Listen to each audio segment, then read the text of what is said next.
I love to treat the vineyards the way I treat people, with love and respect, and then they give us these beautiful wines.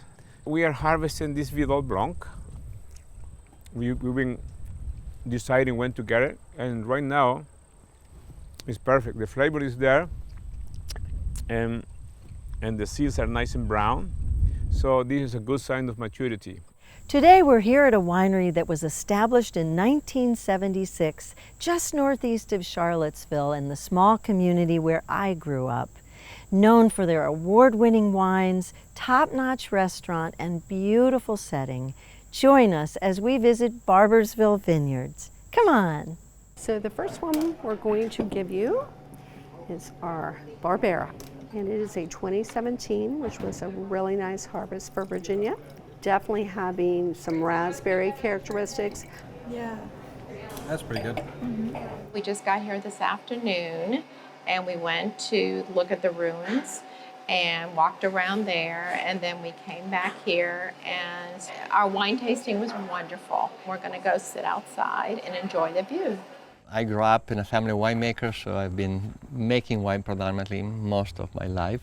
And then I came to Barboursville to help these vineyards expand and increase the quality of their wine. Who knew that I ended up falling in love with this beautiful place and just dedicating my life and my future, my starting a family. I just fell in love with this place. You play such a big role. Tell us about the rest of your team too. Our team is composed of many different people from quite a few countries. And starting from the vineyards, we have a team that is more hands-on, the agricultural part. Fernando, our vineyard manager, is from El Salvador.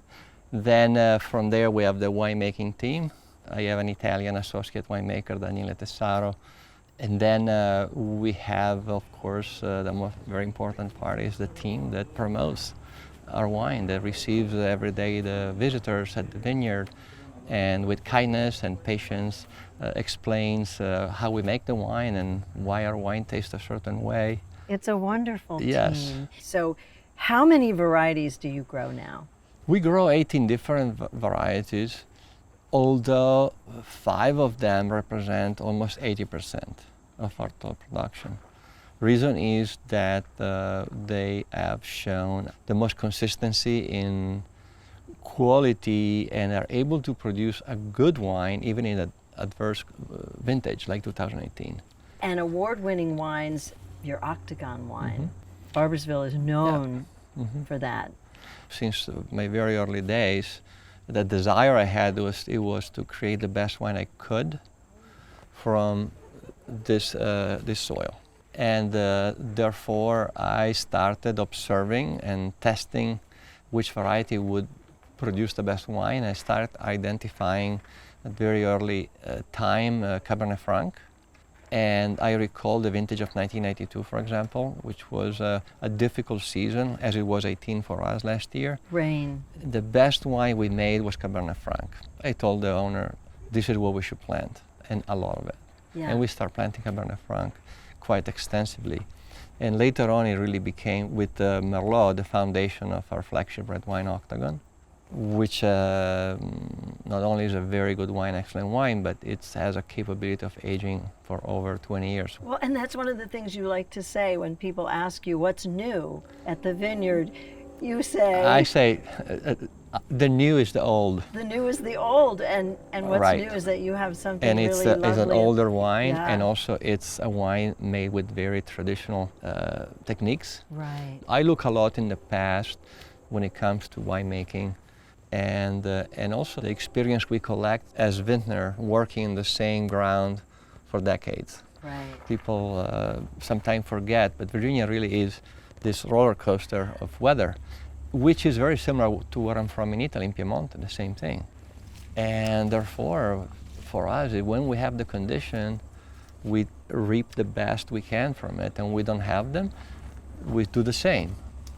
But in those lesser seasons, we don't make our flagship red wine, and some other wine, we don't produce them at all. Right, because if it isn't top quality, Absolutely. Shall we try it? I've been waiting. Yes, absolutely. I've been really patient. Yeah, this is a 2004, Okay. which actually, Oh, 2004. yeah, was actually in Virginia as a whole was not considered one of the top vintages. But I really liked it, and so I retained a lot of bottles in aging. Mm-hmm. And now we're releasing it, and the wine is fantastic.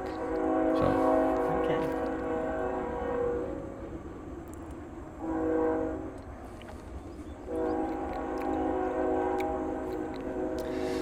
It's very fragrant, it's very savory.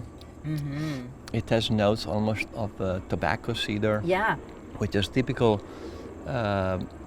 character that a wine acquires in aging.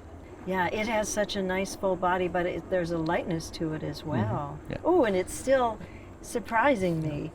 Sometimes people actually say, how can I tell from a good wine to a great wine? I say, it's very simple. If they taste the wine, it tastes great, but then it disappears, the flavor, it's a sign of mass-produced, high This is production from high yield, from just... Yummy. Yeah. This is yummy. Well, I'd love to go visit your cellar and Yeah. just see how you do this. how you Absolutely, it's quite simple actually, you'll be surprised. The machine is a beautiful advantage to have because we can wait to the last minute for maturity and then we can go in and get it. It shakes the cluster and only the berries fall down. But for Pasito, we need the whole cluster. We need to treat it very gently so it doesn't fall apart. And then that's why we do some vineyards by hand and the majority with machine. Dimmi quando sei pronta che attacco la pompa. Ok? Ok.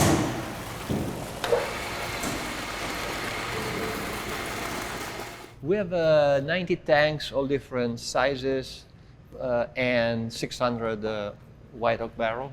This is so different from when I worked here as a teenager. I imagine. My job back then was to tie vines. And you don't really even tie vines anymore, do you? No, not exactly, but we have limited tremendously the amount of time necessary by providing a different trellis system to the grapevine that themselves they fill in, and so it limits the amount of time we spend tying, which we use in other areas. But Yeah, Yeah. I mean, because that was hours and hours of labor. it is.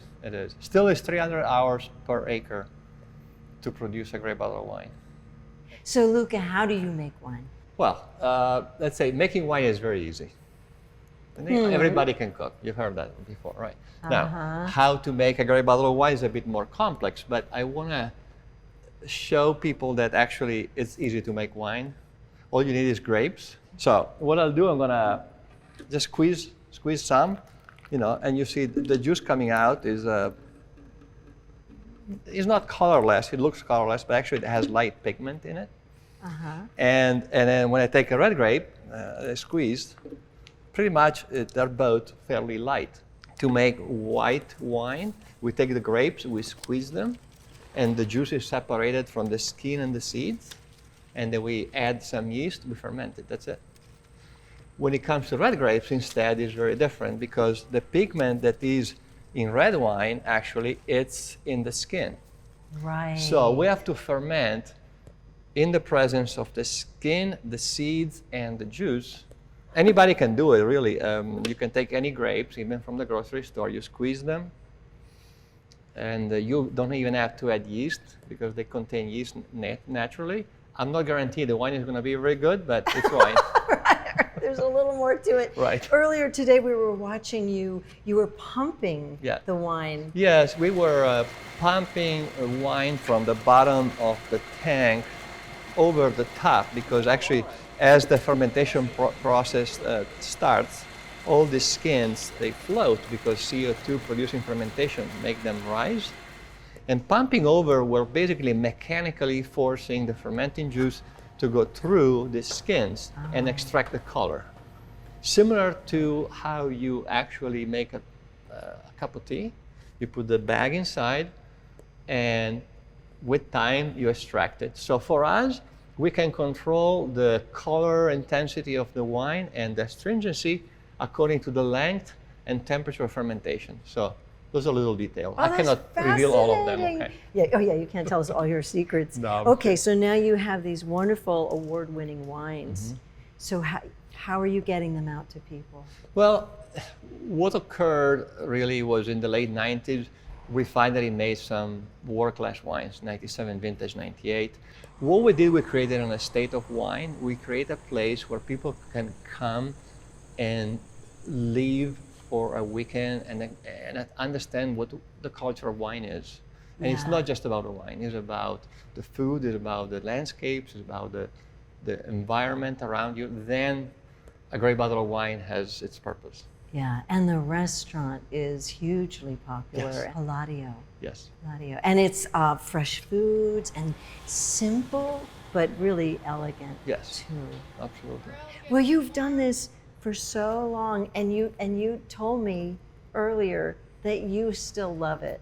I do. And it has to be stressful because you're dealing with Mother Nature. Why do you love it so I love it because, well, it's a passion that I developed early on in my teenage years. My father was a winemaker, and I spent time with him working in the cellar and liking it. Went to winemaking school, and I'm happy when I'm out in the vineyard, when I'm with my hands touching the soil, touching the grapes. Well, you and your team do beautiful work together, Yeah. and you've really made your mark in the Yeah, community. thanks. Thank Thank you so much. I think my favorite wine today was the Chardonnay. What I liked about it is it wasn't very oaky, nor was it very buttery. It's a great summer wine to sit on the porch. One of my favorite things to do while we're here is to walk around the grounds and visit the ruins.